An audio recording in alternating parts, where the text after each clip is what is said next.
Well, good afternoon, everyone, and so happy to see you. Welcome to have you today with us for our legislative forum. We are the University of Michigan's Life Stage Environmental Exposure and Disease, CEC, Community Engagement Core, and I am one of the co-chairs of the Stakeholders Action Board. And we've got a really great listing of people here who are going to give us some great information about threats and solutions to clean and affordable drinking water from around the state. My name is M-LEEaD. I work for the Sierra Club, and I retired from the state of Michigan. Actually, I worked in a building right across the street in 2010. But for the past 12 years, I've worked as a community organizer with Sierra Club Michigan chapter in their Great Lakes program. I'm a lifelong Michigander and an avid outdoors person that loves all things related to our beautiful natural resources, the Great Lakes. And I'll talk a little bit more about that. But right now I want to invite Natalie to come up as well. She's going to give us a little bit of additional information and welcome everyone more specifically. And then I'll come back up. Thank you, Irma. Yes. Hi, everybody. Natalie Sampson. I am on faculty at University of Michigan Dearborn. You'll see we have a smattering of universities represented here today, folks coming from across the state, which we really appreciate. And I'm also the co-lead. So as Irma mentioned, sort of that mouthful, sometimes we just call it the M-LEEaD Center out of the School of Public Health in Ann Arbor. And we are graciously funded by the National Institute for Environmental Health Sciences. So happy to be here. Right now, my job is to make sure we recognize those folks who showed up today. Thank you for being here. I know we have Senator Chang, Representative Baer. I think Senator Baer, I'm so sorry. And then I think we have a few other folks in the room as well, or maybe staff from other senators or reps. Anyone else want to introduce themselves? Oh, I'm here from Senator Shink's office. Great. And I don't know if anyone wants to share any words. We didn't want to put you on the spot, but if there's anything you want to share. Eagle community drinking water. Great. So we have some agency staff. Appreciate you all coming in today. So yeah, thank you for. Staff over here, I think too. Am I seeing MDHHS, our public health, our Eagle? Great. I'm Lara. I'm from Lara. Laura, great. Perfect. Well, we're happy to have you all here. We're happy to have this conversation. And we really just want to open it up. Actually, Irma's going to pop right back up here and share some comments, sort of framing about what we're talking about. Yes, we're talking about clean and affordable water, but what does this look like? What does this mean? And why are we here with these panelists today? So our funny little dance up here.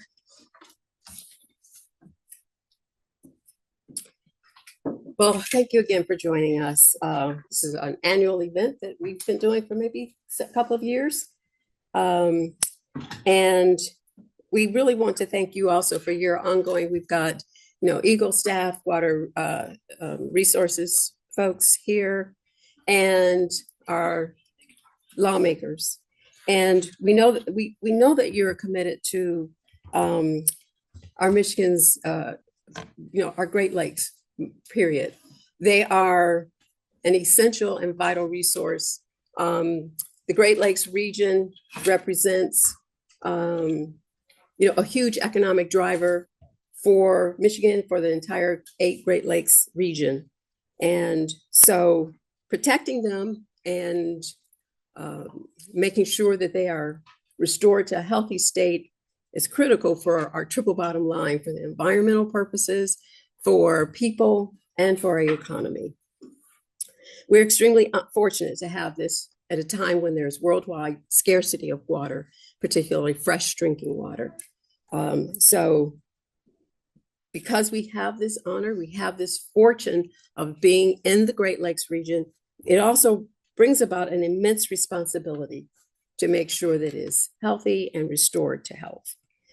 So today I'm really pleased, we're all pleased to be joined by leading researchers in the field of environmental engineering, public health, and environmental science and policy. And Natalie would do a more specific introduction when I am completed here. They bring significant knowledge about the challenges and some solutions in a range of our biggest water-related issues. But when it comes to water, we know that we have way too many issues really to deal with. But we have things like legacy pollution, emerging pollutants like PFAS and microplastics, invasive species like the quagga mussel, the zebra mussel, the invasive carp.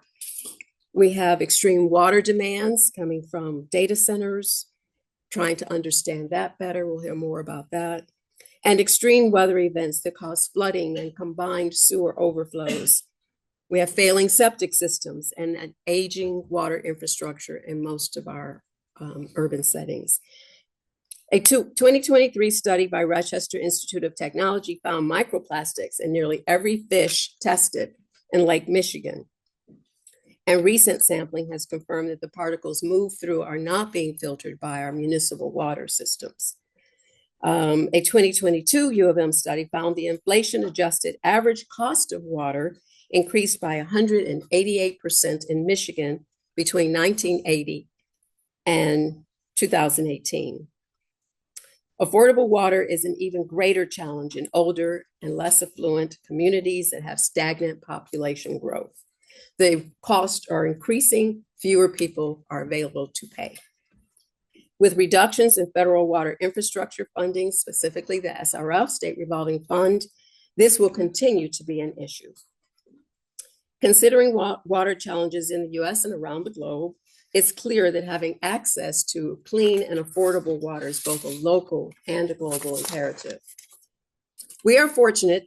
Michigan has in many ways shown extremely strong leadership around water and our water resources and protecting them. For example, the federal level, we have the Great Lakes Task Force, which is a strong bipartisan group that has successfully worked for resources like the Great Lakes Restoration Initiative, the GLRI. A few of us were on a tour a couple of weeks ago, Senator Chang and Senator Bayer went on a tour of some of the GLRI projects, the Detroit River, the Rouge River, and we saw the amazing outcome of those federal dollars. So we need to continue to protect and work hard for those funds. Throughout history, our state has often stepped up to protect water quality, invest in infrastructure, support innovation as environmental stewards. Some examples, we have some of the strongest ballast water legislation, and it is serving us well. I think it's stronger than the federal, so we're happy about that. We have new lead and copper rule, which, to replace lead service lines. We've done some pretty good stuff regarding PFAS and drinking water standards. And by our bottle bill helps us to reduce plastic pollution. And we also have pretty decent wetlands protection. I'm asking for greater personally with some folks, but we do have, in consideration of the WOTUS decision, the waters of the US under the Clean Water Act, we are actually one of the states that's a little better situated as it comes to wetland protection. So Michigan policymakers have often set example for others to follow, and for that we are grateful. Thank you. We have continued and will hopefully continue to be protectors of the Great Lakes freshwater ecosystem in what we're calling America's Fresh Coast. Thank you. And now, Natalie will come back up and do some intros, and I think we have Grace that's going to do some things. Yeah. Before we get to business and our panel, I do want to recognize that our sponsor for the event, Representative Devendorf, has arrived. I don't know if you want to come up and share a few words. That would be lovely. And they are from, I believe, the great city of Lansing, right? Representing my district. Yes. And I am pleased and not surprised to see Senator Chang here, who has long been a champion of water accessibility. Thank you, everybody, for coming here today to talk about this. We know that water is a basic necessity. I am a firm believer that if a human being needs it to sustain, we need to find a way to ensure that they can have it. Senator Bayer. Welcome as well. And for me, that is water, it's shelter, it's heat, it's food.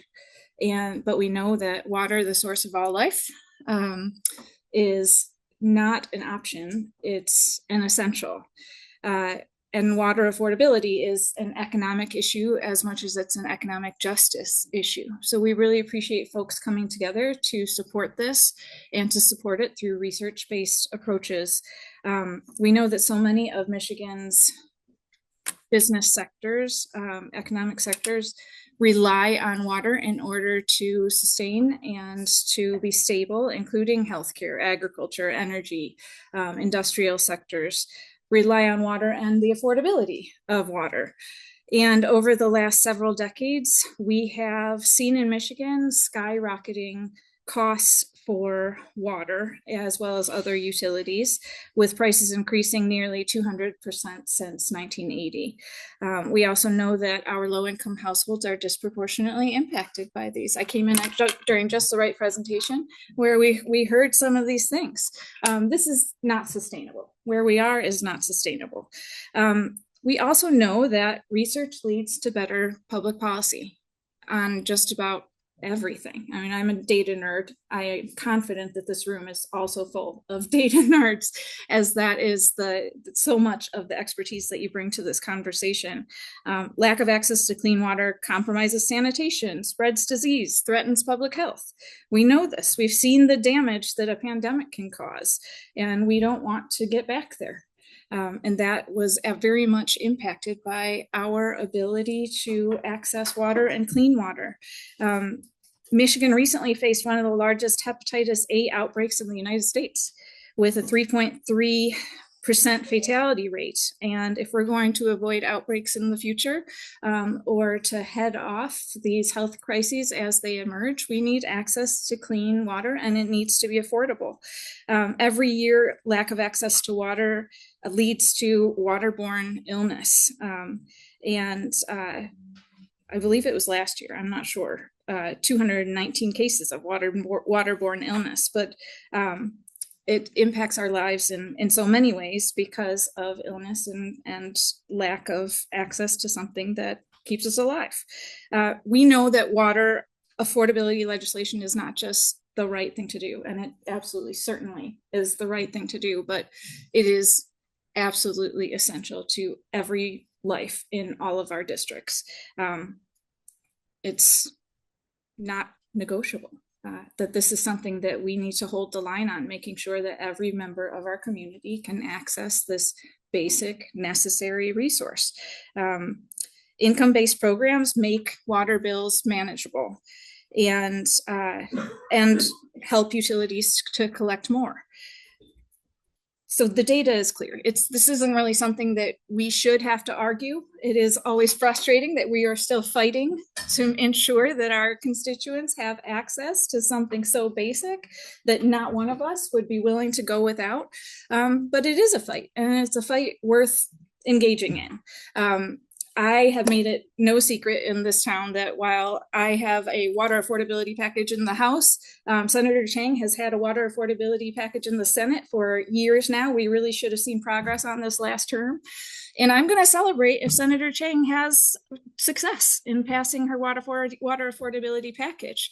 What I'm hoping for is that in trying to champion water affordability and ensuring that our utility companies are not cutting off our most vulnerable residents, that we will see success and progress on this in some realm, in some chamber.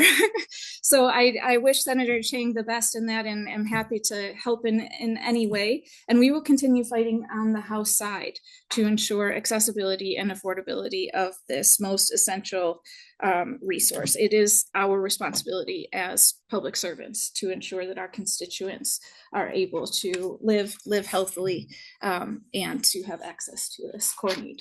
Thank you so much, everybody, for being here, for ensuring the quality of the water that we can and should be able to access, and also engaging in this fight with us to make sure that everybody has it. Thank you so much. Thank you, Representative. So you're gathering, hopefully, that our goal here today is really to share some of that best available science to empower you all as decision makers or in your agencies to do this work. Really quickly, before we get to all the business, I want to make sure Grace is able to share a few things with you. Okay, hi everyone. So I'm sure you heard when you were coming in the door that this is a zero waste event, which means that all of our materials, except for the coffee cups, are compostable. So there's a little compost bin right around the corner if you just go out the doors across the table from where the drinks are. So you can put your utensils, your napkins, everything in there. But please put your coffee cups and your coffee supplies in the trash can next to that, because if you do, it will contaminate the compost and then we won't be able to have a sustainable event. Also the restrooms, there's a sign for the restrooms right there. You just follow the door out the hallway, or you can go out the way that you came in. So that big glass door, you just turn right and walk down the hallway. The men's restroom is first on the left, and then the women's restroom is farther down. So that's all I have to say. Thank you, Grace.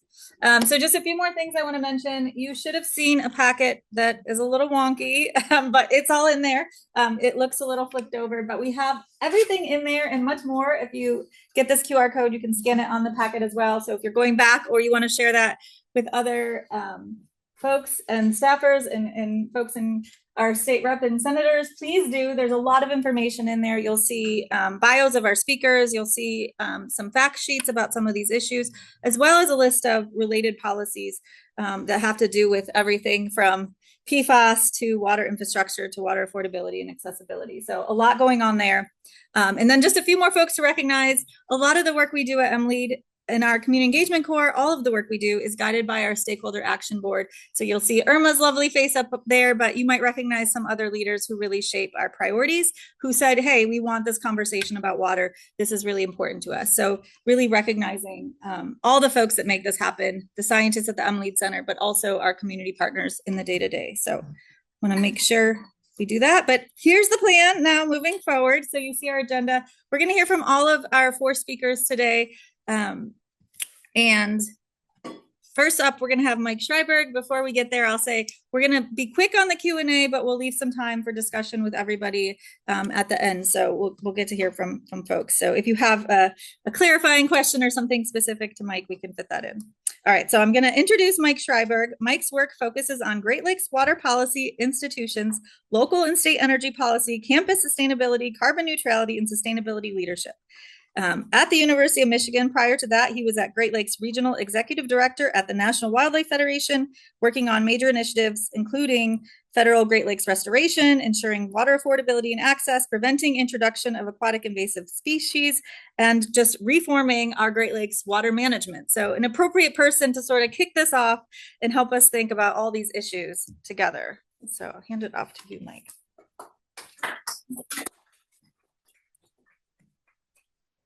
Okay, thank you very much. Pleasure to be here, and thanks so much to the organizers. So again, Mike Schreiberg, I'm a faculty member at the University of Michigan School for Environment and Sustainability and the director of the University of Michigan Water Center. It's a new role for me, just started that in July.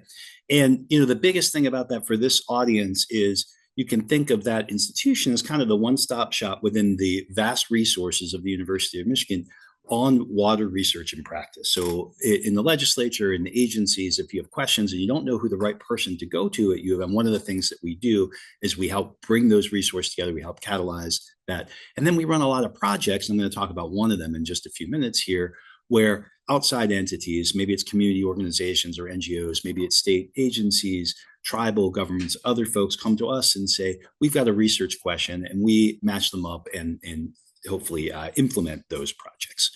So what I want to talk to you today about is really at a high level, and Irma did a great job of setting this up, about this moment that we're in for drinking water protection, right? And I do think we're in a moment where there is rising awareness of the issues and rising hunger for action. Right. And so we've got these trends, and I think Michigan's right at the center of this. And this is why, right? So Michigan, 96% of people in Michigan, right, believe that it's important for governments to invest in protecting the Great Lakes. That goes across the region. Michigan, as you might imagine, stands the highest. And I would submit that talking about the Great Lakes is our most powerful way to talk about drinking water. Because when you ask people why they care about the Great Lakes, the top 2 things are drinking water and recreation. Makes sense, right? And that's because it's not an environmental issue when you talk about the Great Lakes. It's a cultural issue. It's an issue of basic survival in this region. So I challenge you to find any other issue that's got 96% support. I mean, I've looked for this. I don't think that happens. And so the Great Lakes are the great uniters of the region, but we have these forces that are causing problems for drinking water. And so what myself and my colleagues at the University of Michigan did a couple of years ago is we got together and said, what are the biggest issues that are facing drinking water and water protections in general in the region? And what is it that we as a university, the University of Michigan, can be and should be working on for this? This is the paper that came from that. And the first, which you wouldn't be surprised about, is how climate variability is impacting drinking water.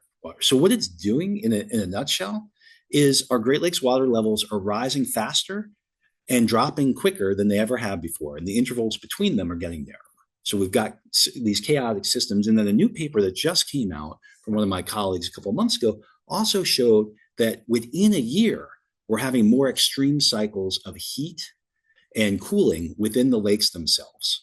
And if you just think about that, it aligns with our experiences of weather right now, right? Like, so weather in any one particular place is not an indication of global climate, but I would say just in a qualitative sense, right, we've probably been experiencing that.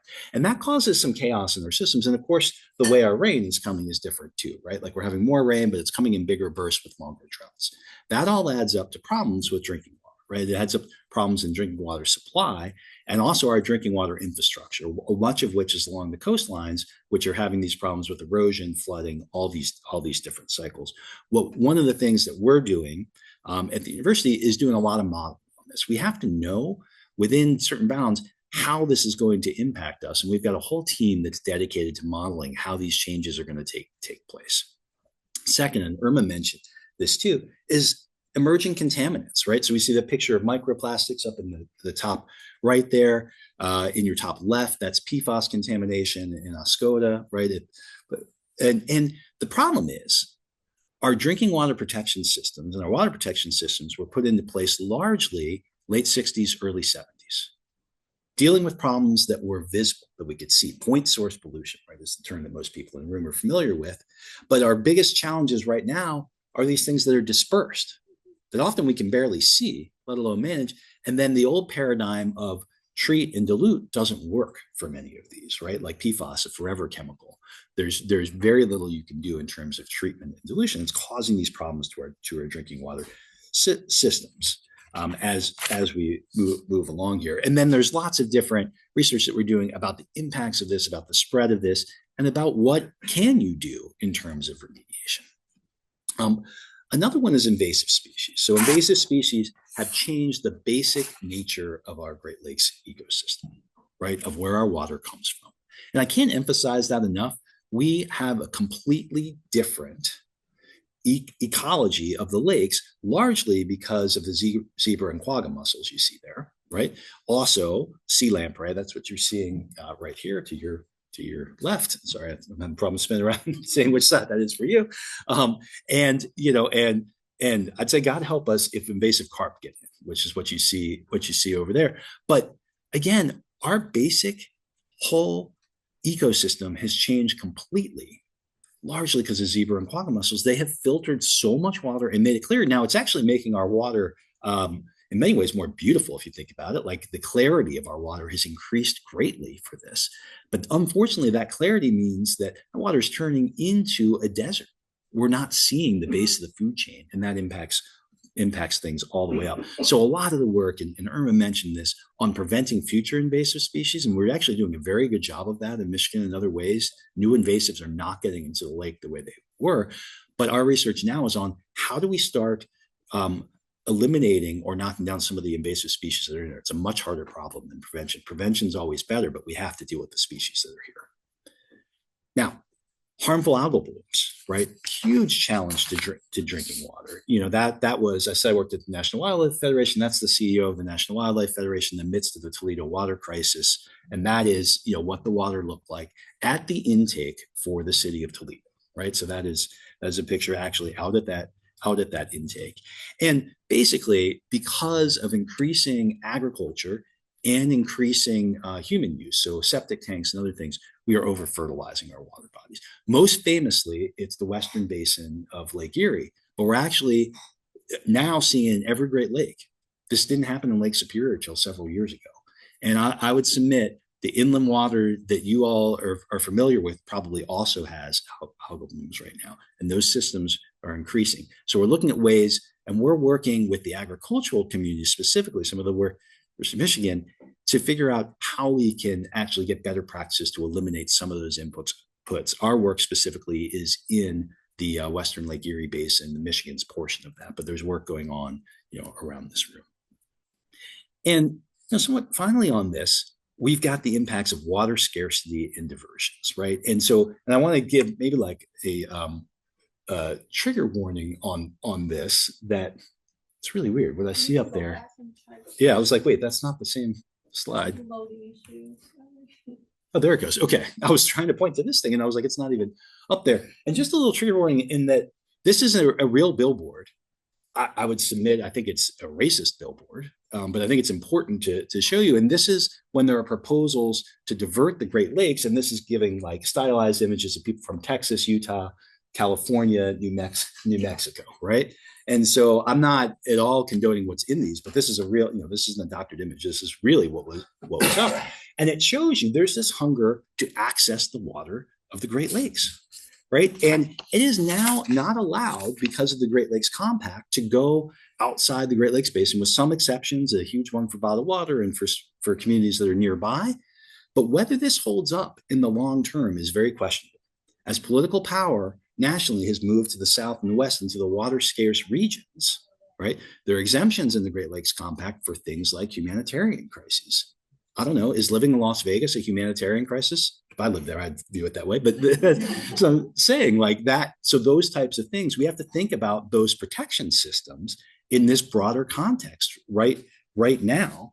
And so we've been looking at what we've been doing analyses of what are the strengths and weaknesses of the Great Lakes Compact, which is a system that was very forward thinking when it first was designed, starting in the late 90s, implemented in the 2000s. But in the current challenges, can it hold up?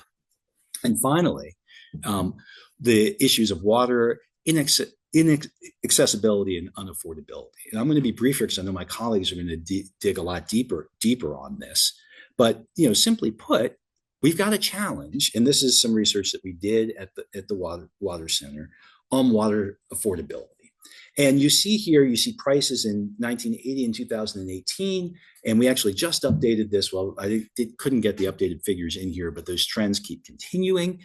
And we're seeing the inflation-adjusted averages water keep going up. And actually, when we mapped it, so I don't have this graphic in here, but when we mapped it against other basic needs and necessities, this water had the highest percentage increase besides healthcare costs, more than our electric utilities, more than anything else, all those other basic needs, more than food costs and things. And we know people are feeling it in their pocketbooks at the grocery store, but water prices are going up much more than that.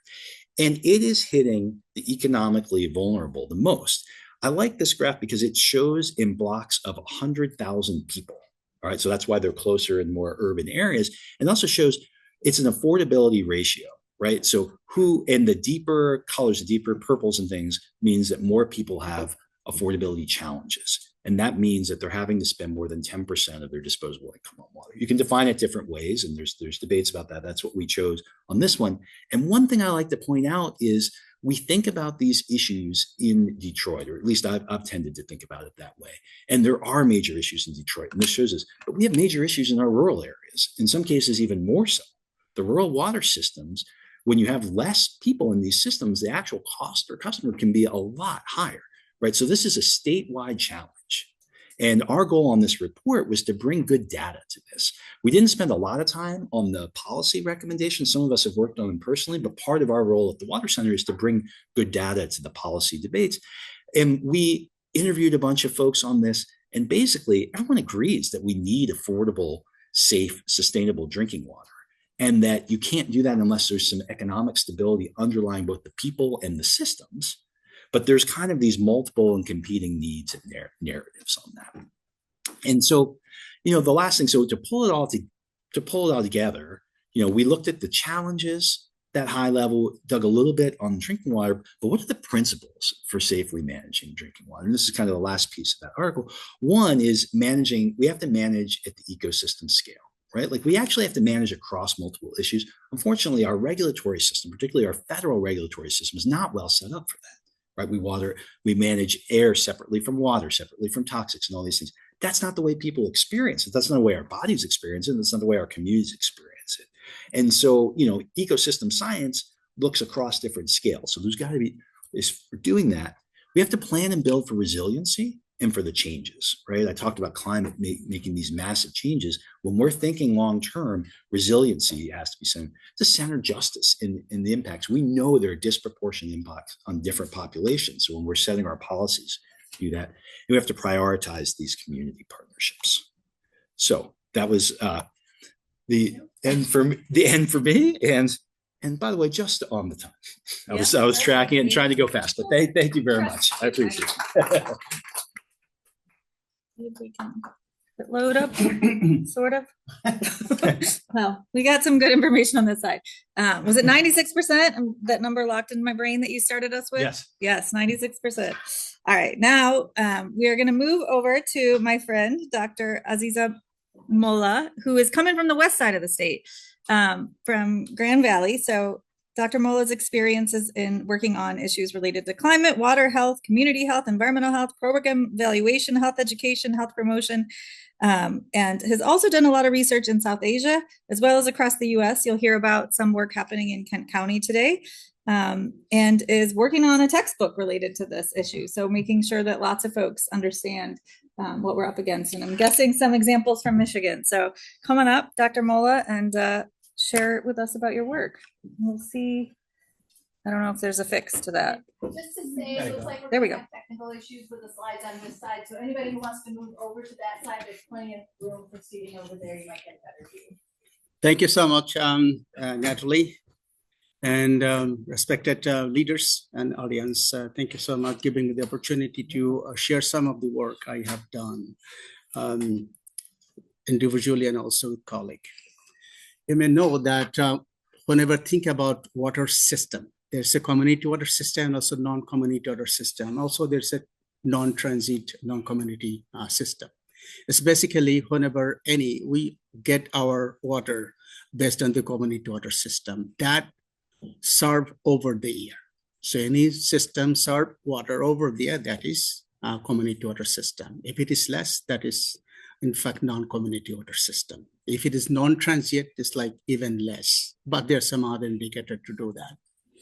I'd like to bring one example from my areas, like a Caledonia area. So there's one business, they have served about 1,500 people. In fact, in 2023, they got 5 citations. And the citation was every time that RTRC, which is total coliform regulation. So they got fecal matters every time, high level. You know that fecal matters, any kind of a pathogens or microbial contaminants will definitely make you sick. So that is the situation, in fact, we are dealing with that is under Kent County. But whenever I foresee that what is coming from climate change point of view, my colleague Mike already kind of hinted that way that what will be the situation. That microbial growth will be further accelerated. And there is increased turbidity, organic matter, nitrogen, phosphate, even heavy metal will be coming more, which means we are at the basic level dealing with total coliform and maybe E. coli, all those parts. Now, whenever climate change is going to be impacting on us, we need to deal with that to get safe drinking water. Otherwise, it won't be possible to provide. If we do not get safe drinking water, there'll be some disease coming at your door.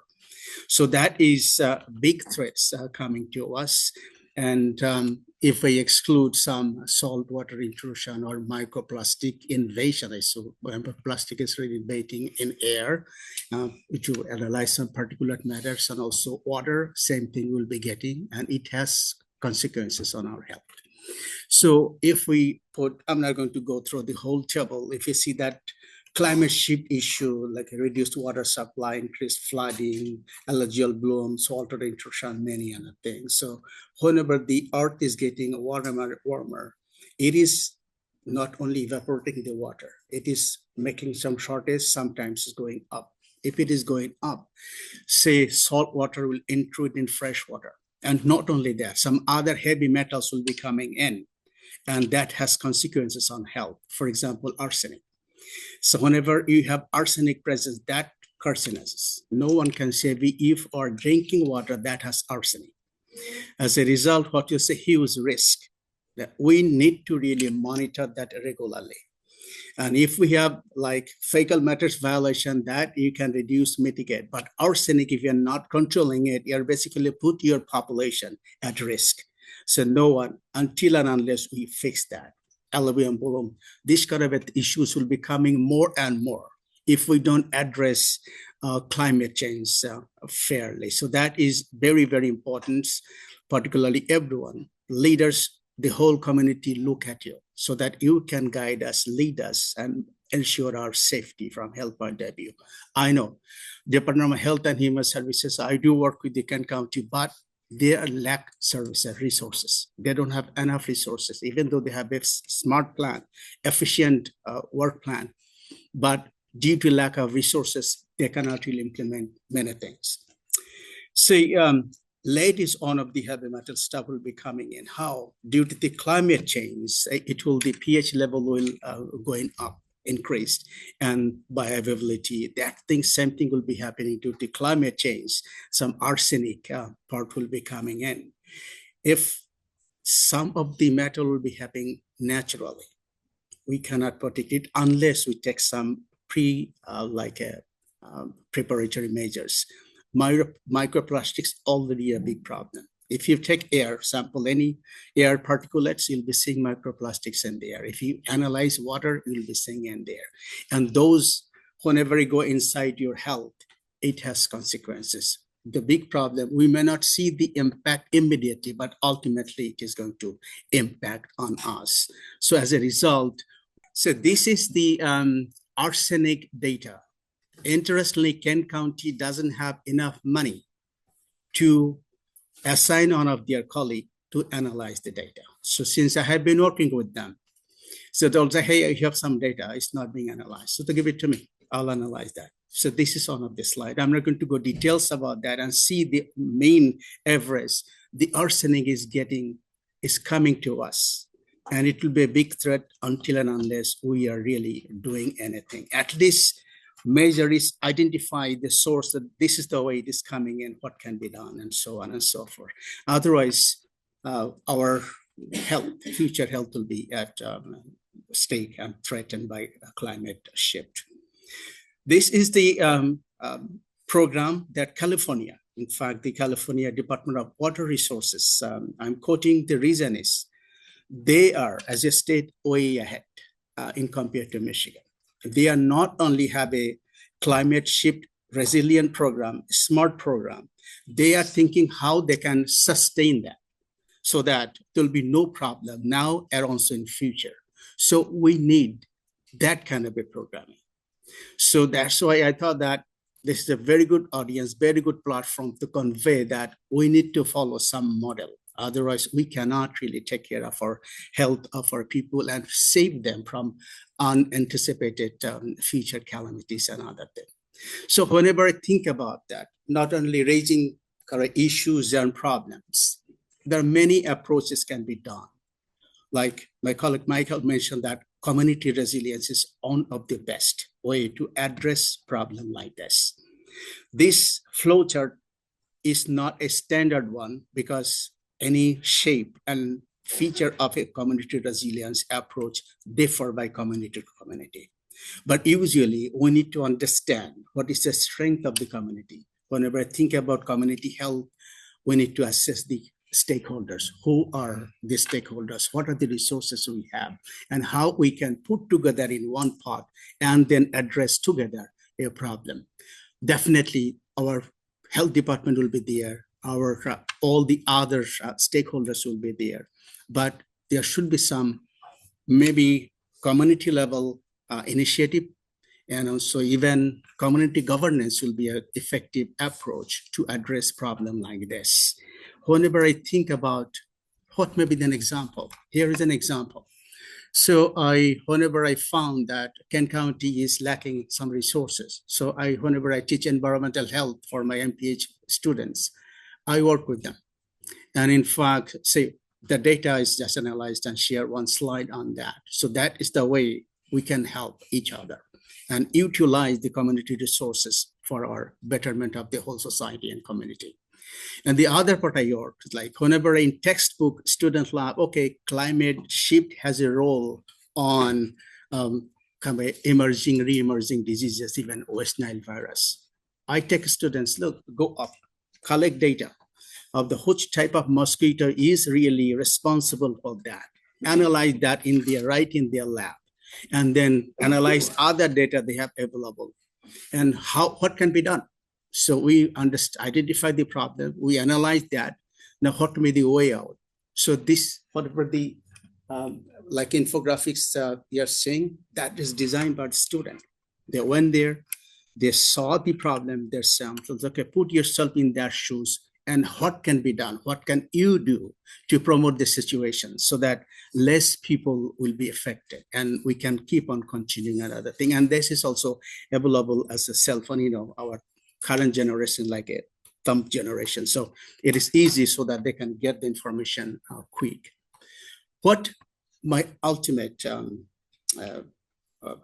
recommendation is, whenever things kind of a policy solutions, we know that we have great leadership from Safe Drinking Water Act point of view. We have policy that arsenic in drinking water should not be like 0.010 microgram per liter of water. But is that we are maintaining now? The data doesn't suggest that. If we wait, more catastrophe is coming to us. So what can be done? Should we keep on suffering of that? We see water sample need to be collected, people need to be educated. And that can be done, and definitely the tested done is we need some, like a county level health department would be involved. Sometimes they can put together some other resources so that we can do the job quicker and more efficiently and quickly. And some intervention like collaboration within local university or any other resources in there, that can be utilized. Engage student community. They love to learn all this. And whenever my students like, okay, I'm learning as part of this class, serving my community. And in future, I'm really investing to be a future environmental expert or leader in future. That's an excellent part. So it's teaching, research, and community development going all together. We can design, use educational tools. That will be a good one. Whatever I'm saying, that's not excluding the resources we need from the government. Like lawyers, you need to allocate more fund.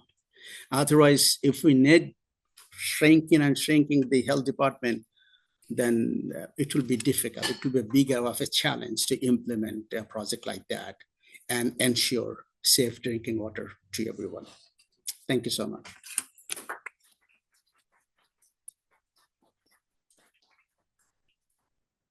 Thank you, Aziz, and thank you for the powerful example of the community, academic, local government partnership that is clearly building capacity. All right, so next up, we have our friend Ira Anjali Anwar, who is a fifth-year PhD candidate of the School of Information. And what you'll see, and I love about this panel, is the diverse expertise in the room. So Ira's dissertation focuses on the societal and environmental impacts of AI technologies, specifically the rapid development of data centers in relation to state institutions and public policy.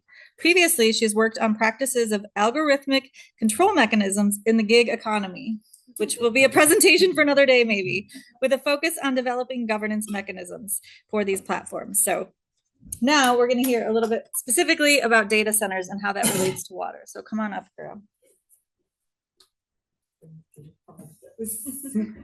Supervisor. Oh no.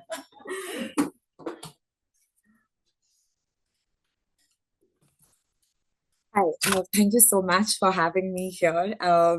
So as you see, the title of my presentation is going to be when data centers come to town. This is borrowed from a report that was recently published in July by one of my advisors. It's a policy brief, and it does a really great job of summarizing a lot of empirical research that is ongoing but kind of scattered around the country as well as different parts of the world on the impact of data centers on local communities, particularly in relation to energy consumption and other community related issues. So I would strongly recommend that, people check it out. Next slide, please. Oh, I'm missing. Thank you. Okay, so here's a quick overview of the presentation. I'm going to quickly, set up what data centers are, the relationship with water, and then we'll go over a couple of case studies and talk about Michigan's case before getting to policy recommendations. So what is a data center? Here's a very official formal definition, but I like to define them as quite simply as the material infrastructure, essentially the physical house in which the internet kind of lives, where all our data is stored and processed, whether it's for commercial platforms, research, federal, government issues, whatever it is, it's all housed in these data centers. So it's essentially like a library, but with servers and a lot of different hardware that keeps the internet going. So it's always on 24/7. Data centers never go to sleep. And that's really important because, to keep our internet running. But yeah, that's just something to keep in mind. What do data centers have to do with water? As you will see on the slide, there are two main, aspects in which data centers relate to water usage. I think the first part is cooling, and this is considered a direct use. Now, a lot of the figures that you see in empirical reports around data centers' water consumption only reflect cooling because there is a direct usage. Data centers generate a lot of heat because of the electrical consumption to keep the software and servers running, especially when there's high performance AI data centers, that's the heat generation is significantly higher. So to counter that and make sure that your hardware doesn't get spoiled, you need to keep them cool. Liquid cooling is a really big part of data center cooling mechanisms. And over, I think, 80 to 90% of liquid cooling, I think about 20% of data centers use liquid cooling.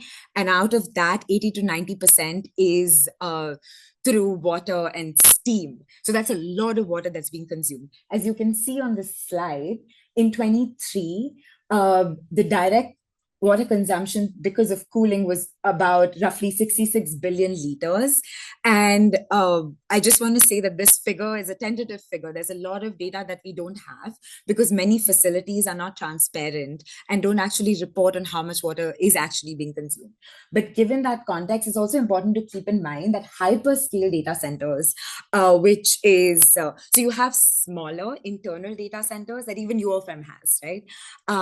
Which kind of keep our systems running. But then you have the bigger data centers, there's colocation and hyperscale, and those are on the rise very rapidly, and their consumption of water, a lot of them support AI systems, for instance. So their consumption of water, because they're high performance, is significantly higher. And as you can see, they account for 84%. They accounted for 84% in 23.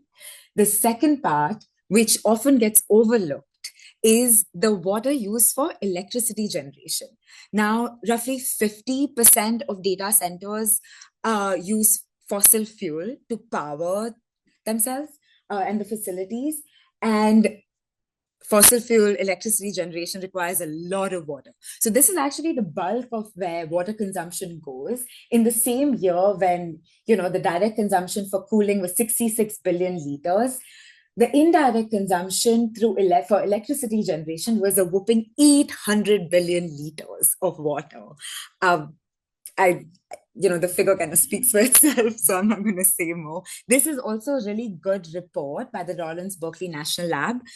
It's a federal report, and they've done a lot of analysis on how to, assess water usage, as well as a measure of water per electricity unit, et cetera, et cetera. So yeah, a great resource to look at. Okay, so now I'm just going to like illustrate the impact that these rapidly growing data center infrastructure has on local communities. Firstly, as you see, Northern Virginia has makes up for a big chunk of hyperscale data center capacity in the world, followed by Beijing. But as you can see, the US is one of the main sites for data center development, and it's rapidly growing. Now let's get to Newton County in Georgia. In 2018, Meta built a data center in Georgia, in Newton County. And the locals were, the local government was excited because they were hoping to get like tax revenue and kind of like bring in, industry into the area and revitalize the area and so forth.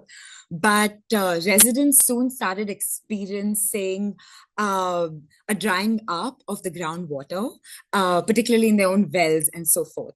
And that soon led to an increase in water rates. So this is a quote by Mike Hopkins. The New York Times did an investigative report, which came out recently. And Mike Hopkins, who is the executive director of Newton County's Water and Sewage Authority, says 9 companies have applied to build data centers in Newton County, some asking for as much as 6 million gallons of water a day, more than the entire county's daily use. And that's one data center's application request. As you see in the other quote in the slide, in the next 2 years, the water rates are expected to increase by 33% in Newton County, whereas previously they typically the annual increase rate is only 2%. So you can see the kind of impact this massive demand is happening on local residents. So let's, before I come to Michigan, I just wanted to highlight this graph. I think one of the important things to emphasize with digital and increasingly AI infrastructure is that the concerns we have are not just about what's happening currently. There's so as you can see in 2025, this is a global graph of global water consumption. It's only for cooling. This doesn't reflect water use for electricity generation, but that's already above 200 billion liters. By 2030, it's almost going to reach 300 billion. That's just in the next 5 years. So I want to emphasize that this is a really critical space for questions of sustainability. And it's also rapidly expanding and growing demand for data centers. So the rate at which it's increasing is significantly faster, and it's going to get a lot worse, unfortunately. Okay, so let's come to Michigan. Sorry. So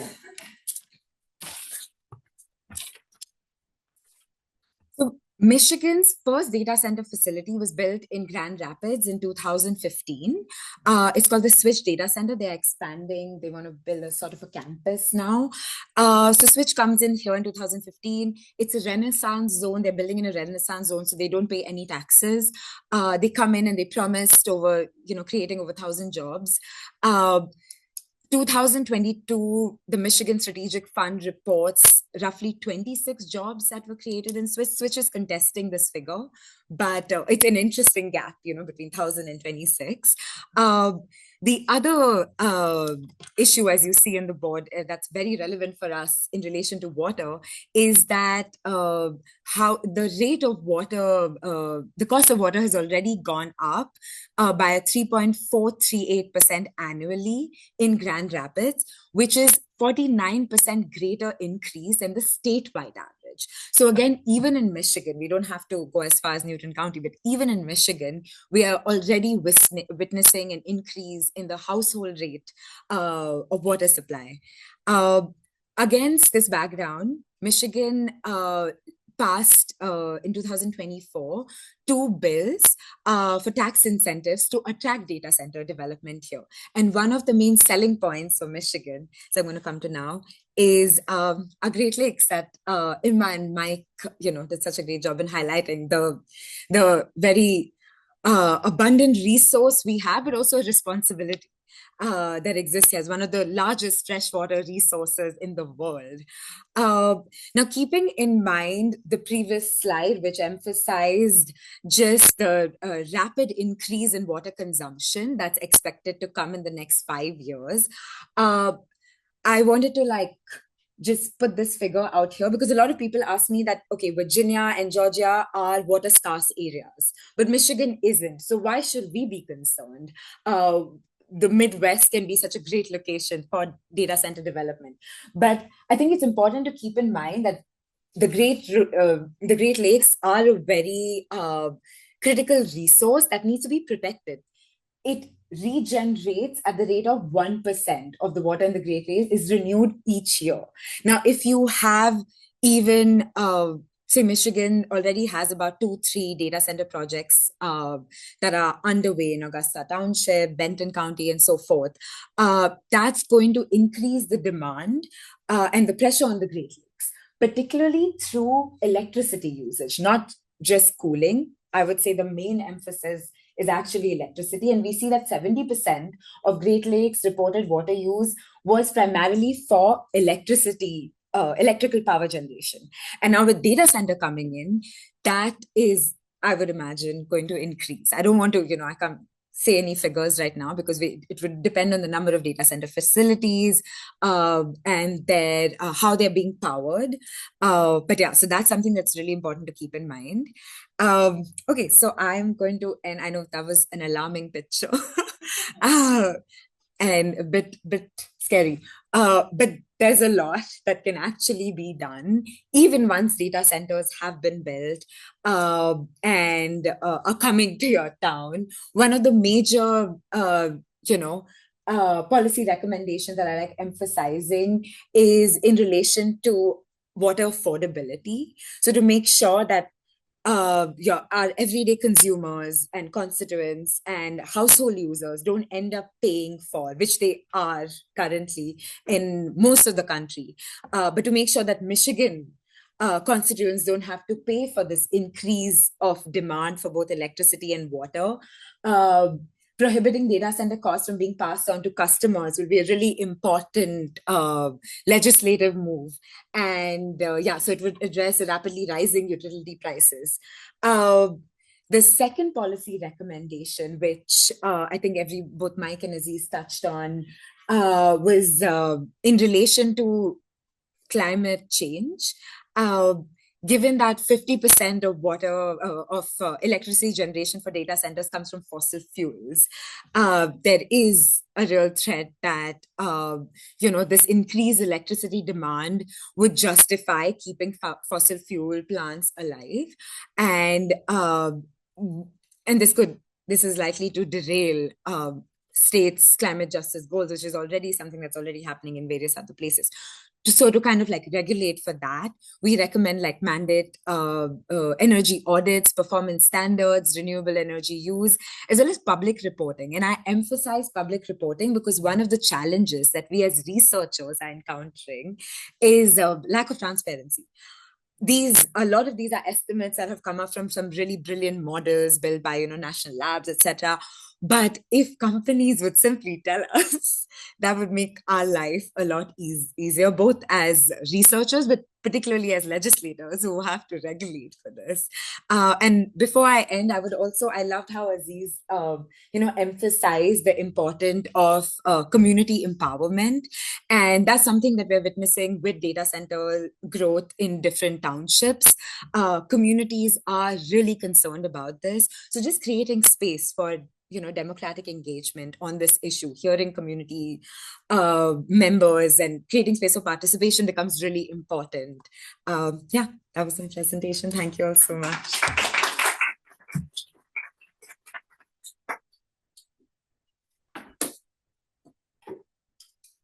So stark and scary, but data we need to know.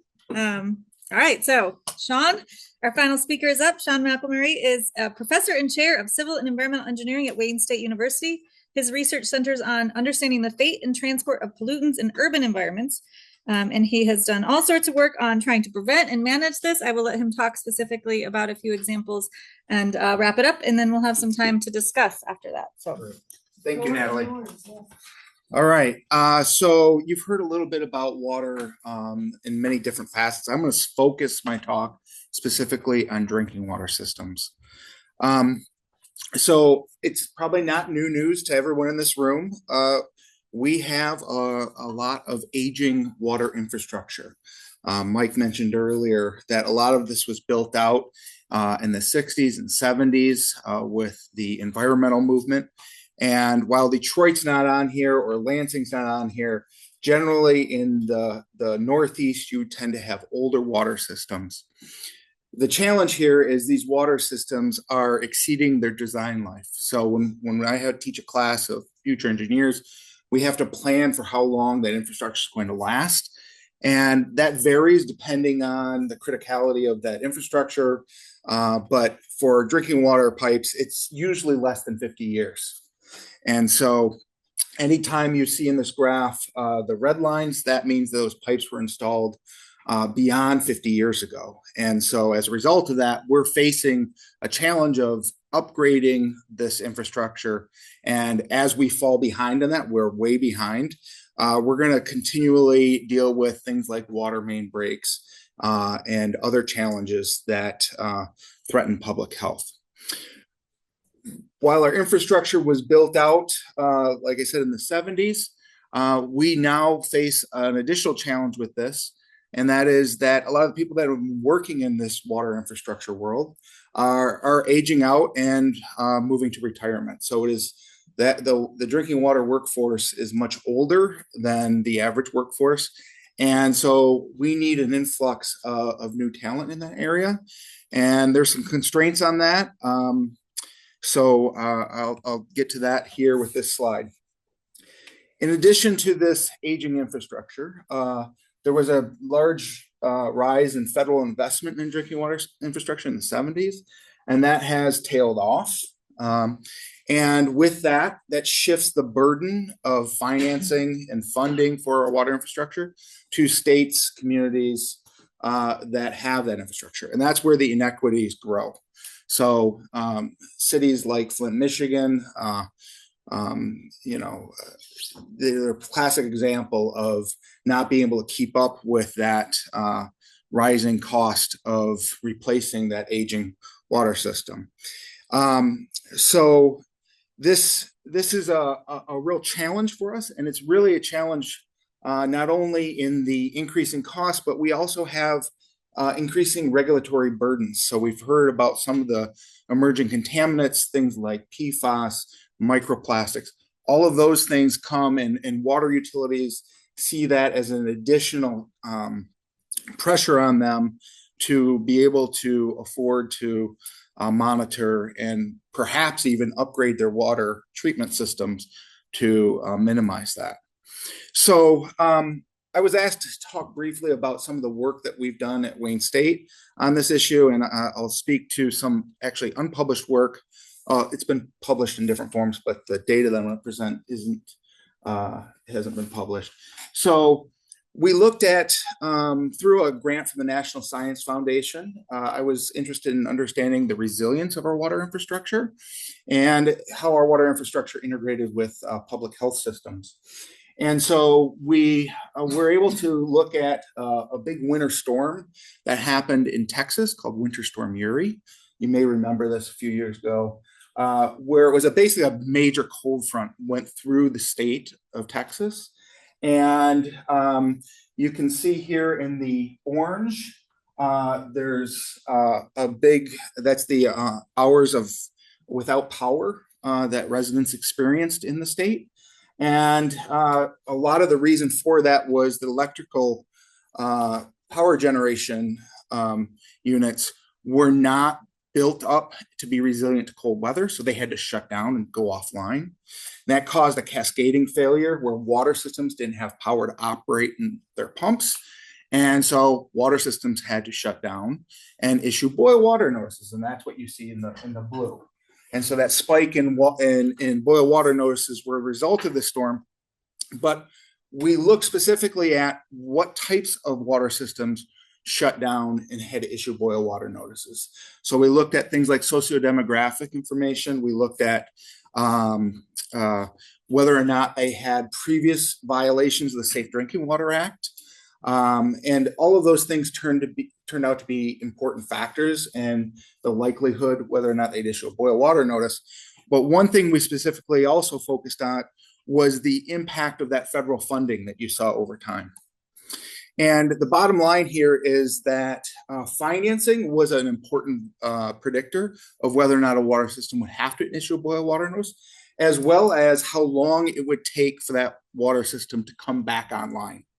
So systems that tended to be able to access things like state revolving funds money were less likely to issue boil water notices and more likely to have shorter boil water notices. And so this demonstrates that that funding is going towards and making these systems more resilient.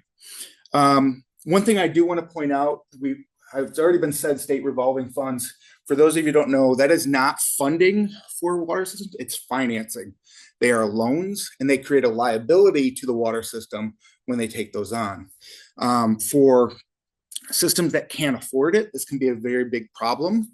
And so there's different programs around the country, and I don't even exactly understand. Texas is fully, but some of that repayment and some of the interest on those loans are subsidized. But the way the state revolving fund loans work is it's that repayment that makes more money available for the next water system to utilize it.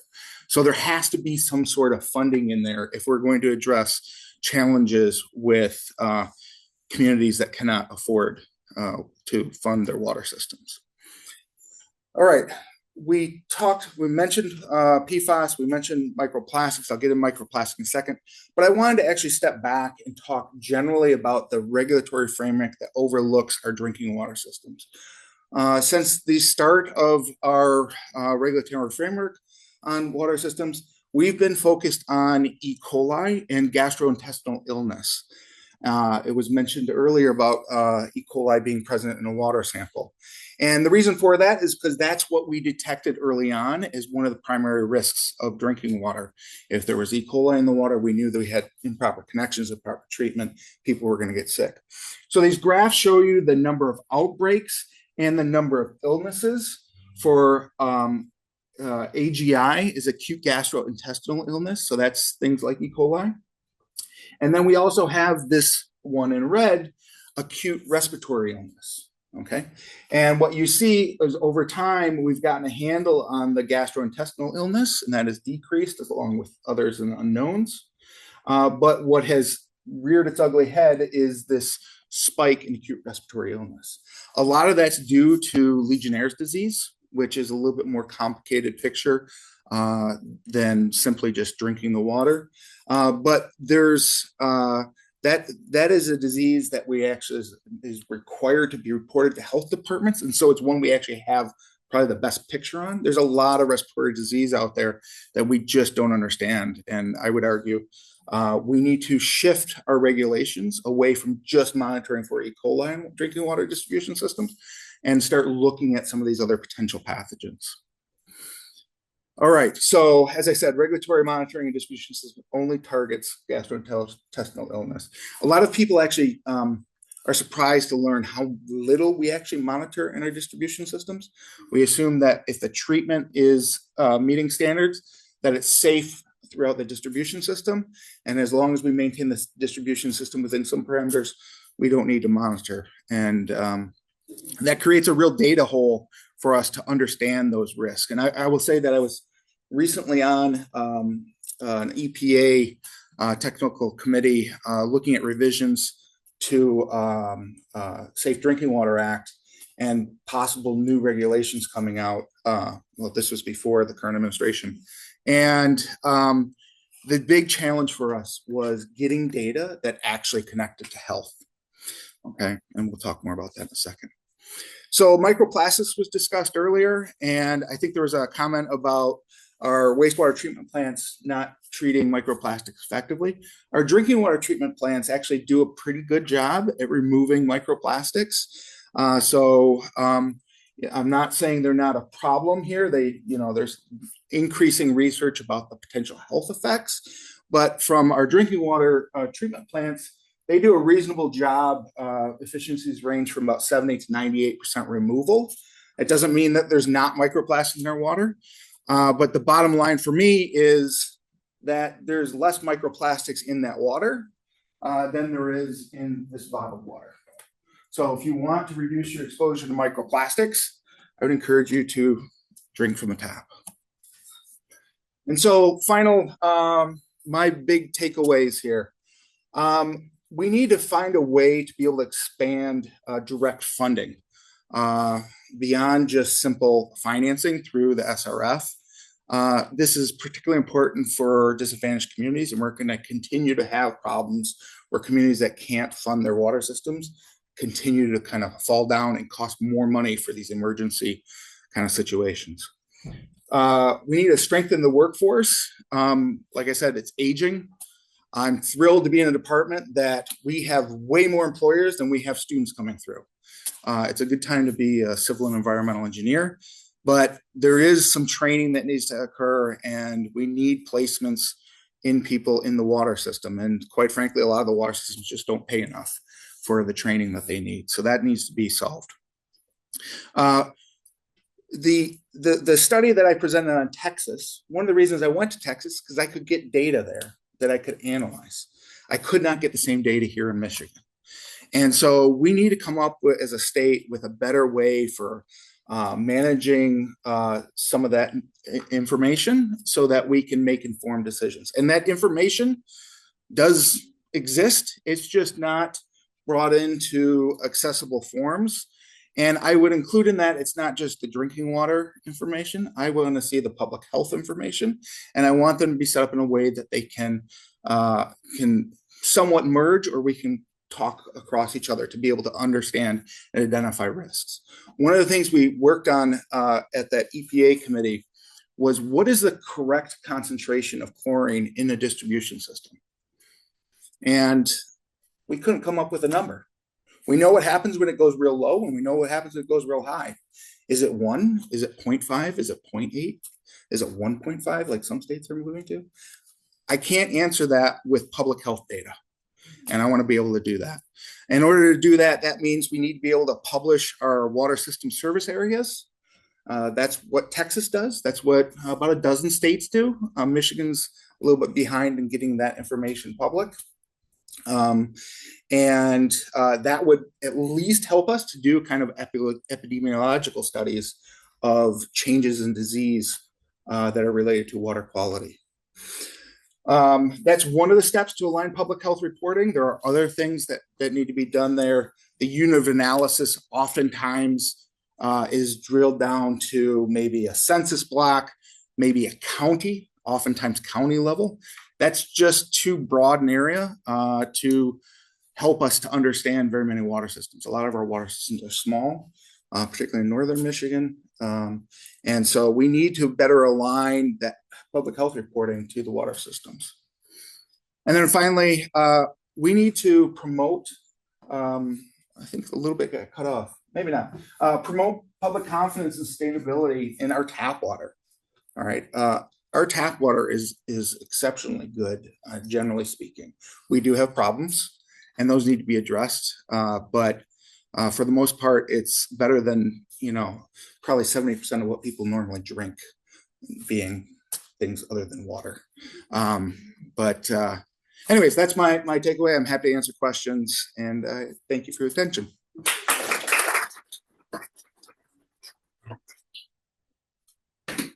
Well, thank you everyone for hanging in there. I know we have maybe not quite 10 minutes left. So I just want to open it up, see if there's any questions for our panelists, make sure we're thanking some folks in the room. And then Dr. Schultz, who is my partner at the co-lead at the M-LEEaD Community Engagement Corps, will summarize some final remarks for us. So any questions for our brilliant panelists? Lot to sit with and chew on here. It was fun to hear you all talk to each other. Yeah, Jacob. Yeah, I had a question for you about, I've heard that, and some of this may be like data center, not propaganda, I don't know the word would be right, but there's a lot of water recycling that goes into it for cooling use. Like, do you know how that plays into water use and? Ira, I'm going to repeat just because I think we're recording, right? Just to say, the question was about water recycling at data centers. Is that a thing? Does it happen? So it does happen, but again, I think the challenge is multifold. I think the challenge is multifold. We don't always know when and to what extent it's happening. As I emphasized, the lack of transparency is an issue. But secondly, it's also one of the many ways in which cooling happens. So I think that is one of the things that people push for. But even the amount of water you need originally for it to be recycled itself is a very high, substantially high amount. And it, of course, doesn't address the bigger question of electricity generation and fossil fuel. There are developments in liquid cooling for chips, which would minimize the water being used through the steam processes. There's a lot of good research happening there. But I think the other thing to keep in mind is that the rate at which data centers are being developed and the amount of data centers being developed, even if they do this, they use sustainable means, including renewable energy for 50%, the other 50% is so massive and is growing at such a fast rate that it kind of dwarfs the sustainability efforts in some sense. Thank you, Ira. One or two more questions? Now's your chance. Just a follow-up. Yeah. Is there any studies looking at like the water chemistry? Dr. Muller talked about changing like pH and act of drinking water quality. Is there any good study pre-post use of water chemistry going through? So how water chemistry changes from data centers? Go ahead. I believe there should be some, not many. I'm not an expert on the water chemistry, so I won't speak to that. But there is some emerging research. It's still a relatively new space on the pollution that is being caused, particularly to groundwater. That's coming up. I think the Meta data center that I mentioned is one of the spaces where residents have been complaining about pollution, but it hasn't, I think it's still at a point where the research is, happening. But I would definitely look into that more because that is, especially the Great Lakes, that could be one of the big concerns. Thank you. I wonder if either of our engineers want to add to that, disease or Sean? I'd be guessing, but I'm guessing they use evaporative cooling, and there's probably a concentration. It's getting saltier, and there's probably a lot of hopefully there's biocidal things that they put in there. Actually, I'm sure there is, because they want the efficiency of the heat transfer. Yeah. But so it'd be like a cooling tower, I guess. I don't know. I'm guessing though. All right. Well, I want to make sure we also thank all the people who made this happen. If you would, many are hanging in the hall. Some are sitting here as well. Allison, Sean from Government Relations at U of M. Thank you. Dr. Schultz, I'll welcome you up and you can wrap us up. And I'm just going to remind you again to share the QR code and feel free to get in touch with all of us. I'm going to do this really quickly. Again, thanks to our panelists, thanks to our team, without whom none of this would have been possible. And thanks to all of you for coming and sticking it out through a long and I think really informative presentation, but a lot of data. So we heard today about a lot of threats to water quality in our Great Lakes state. There's a lot of new and emerging research on this. I'm not going to go through those threats, but I think we heard wide-ranging from new chemical contaminants to aging infrastructure and the additional challenges that are coming at that infrastructure as we think about renewing it, both through climate shifts and the changing configuration of water events, high water events and droughts, and also through new chemical contaminants that are coming our way and increasingly of concern as we make sure that we're able to continue to assure the high quality of our current water system.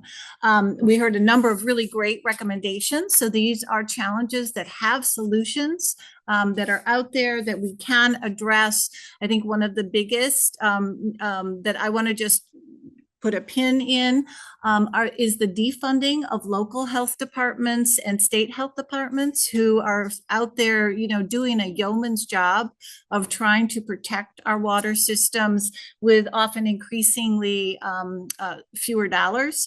And I think also I just want to highlight one of the challenges that that Sean highlighted, which is the workforce. With the expertise and the skills to handle, and that we need to really make sure that we are training the next generation of engineers and those who have the expertise to handle this work, and also providing them with some job assurance.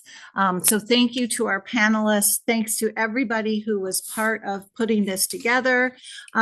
The last thing I just want to put a pin in is that throughout the state of Michigan, we are really fortunate in that we have many institutions of higher education and research that have water centers who make it their day-to-day job of trying to think about what are the challenges to water in our state, what are the ways that we can protect those water systems. In your packet, if you go to the QR code that was at the front door and also in your packet, we've listed there all of the water centers that are located throughout the state, key contact people at those centers that we hope you will be able to reach out to.